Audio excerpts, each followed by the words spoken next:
Hello and welcome to this Snoozzee ASMR cooking video. Not so much whispered today, a bit more softly spoken, and trying out some new dynamic microphones. As soon as I start recording there, you can hear my dog start to whine in the background and instantly ruin the recording. But I'm going to push on through regardless. Dynamic microphones, which are a little bit less hot and sensitive. I have to turn up the gain and get a bit closer. So it may even give more of a proximity effect, but I can talk in more of a normal, softly spoken voice, and record in the daytime as well, because it should limit the traffic noises and other such daytime noises. Roadworks. There's no roadworks.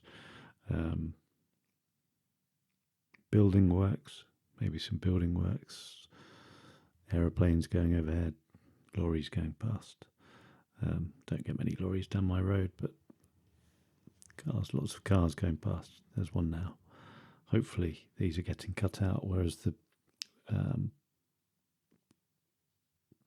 condenser microphones are much more sensitive, pick up and pull in much more noise, whereas with these dynamic mics I have to get closer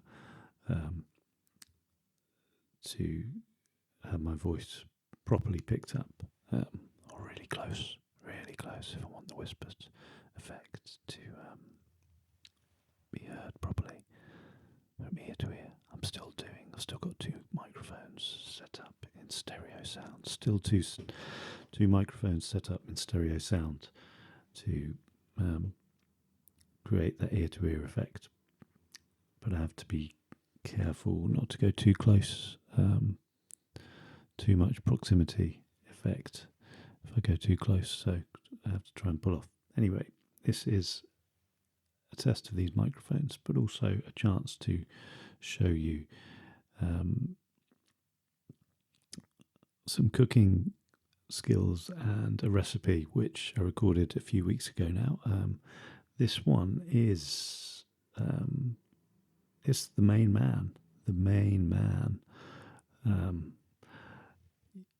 I'm sure you've seen many Bolognese recipes over time. This is another one. It's another Bolognese recipe. This is my version that I've been cooking for years, and it's always perfect. Everybody loves it. You can adapt it, obviously, if you're vegan or vegetarian, to get rid of red meat and what else? Bacon. There's bacon in it. Bacon is red meat, but I'm talking about the red minced beef meat. You can obviously use corn mince or some vegetarian alternative. Bacon. Is there a bacon alternative in the vegan world, vegetarian world? I'm not quite sure. You'll know better than I do if you're a vegetarian. Apart from that, beef stock. So you'd have to find an alternative to beef stock. Vegetarian stock. Vegetable stock is obviously going to be fine. These things obviously take out the beefy flavour, and it's going to slightly alter the flavour of the recipe. But apart from that, everything else I think you'll find is adaptable. So let me just talk you through here some of the ingredients, which you can hopefully see on screen there.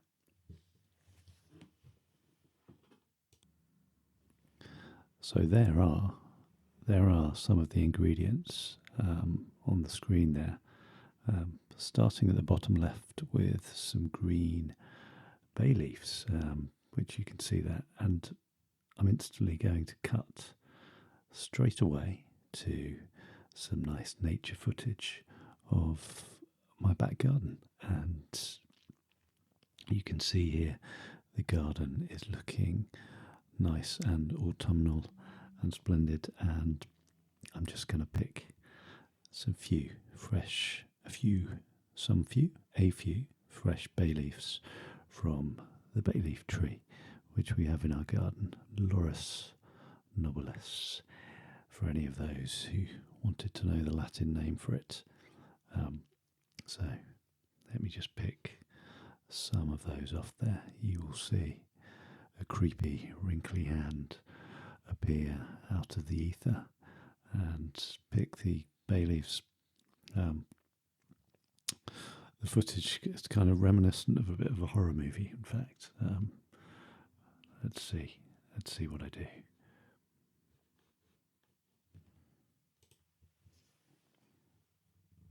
So I think I'm going to just pick 2 or 3 bay leaves, and first one, bit of a fail there. I kind of tore the first one off, so just going back for the rest of it, and then a second one, and just trying to pick the perfect bay leaf there. It really doesn't matter, you just need 2 or 3 medium-sized bay leaves to cook with. And there is the Japanese Acer, looking luscious and red, which now I've got around to recording this voiceover, it's all bare now. It's completely disappeared. It's now the middle of November, and I think I recorded this footage almost a month ago. But that red, it's kind of green and then turns brown and then turns to that red colour for about a couple of weeks in the autumn. We've had a long autumn this year, but it's all gone now.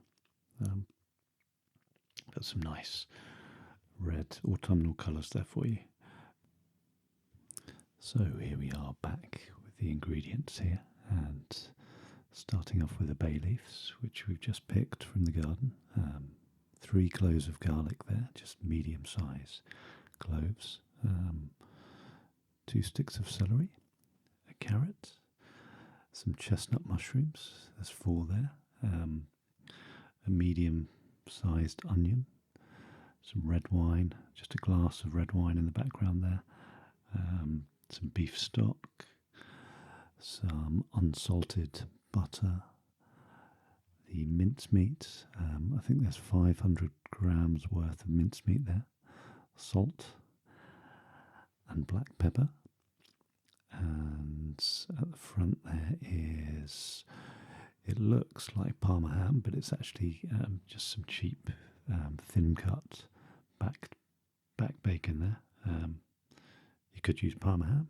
It would be a bit of an extravagant waste, I think, in a Bolognese. And what else? Salt and black pepper, olive oil. At the back there we actually cook with olive oil and butter. The olive oil is just to stop the butter burning too much. Tagliatelle at the back. I don't think I used the tagliatelle in the end today. I used just normal thin spaghetti. And what else? 2 tins of 400 gram tomatoes, which I have moved away from there. Try and use 2 tins, and the vine ripened tins of tomato as well, just more red and a bit more juicy, and more sweet as well. So if you don't have the vine ripened kind of lighter orange ones, it doesn't matter so much. You may need to add a bit more sugar towards the end of the cooking, just to give a bit more sweetness to the dish, because the vine ripened tomatoes tend to be a bit sweeter. And that's it. That's everything you need. If you're using, if you are vegetarian or vegan, obviously cuts out the beef mince and bacon and the beef stock as well, which you can replace with some kind of vegetable stock. It's obviously going to alter the flavour a little bit, not having that background meaty beef flavour. If you are vegetarian or vegan, you don't want that anyway, so that's not going to worry you.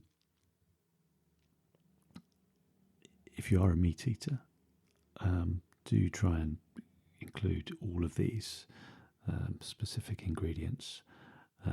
There's just something about the balance of all of these things in this recipe, which I've put together over time, that just work together perfectly. And that's it. That's all the ingredients. I mentioned the red wine. I think it's about a 250 millimeter glass full there.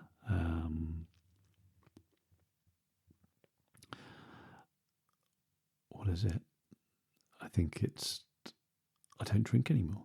I don't drink. I gave up drinking during lockdown. I think it's a glass of Merlot.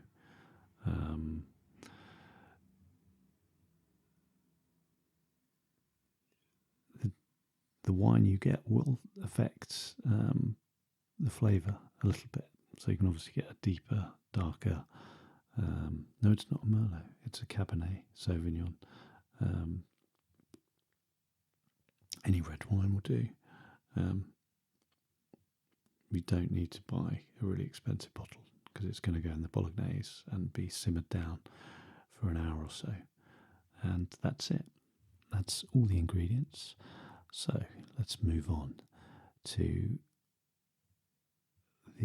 not the cooking yet. We're going to go and prepare the ingredients first.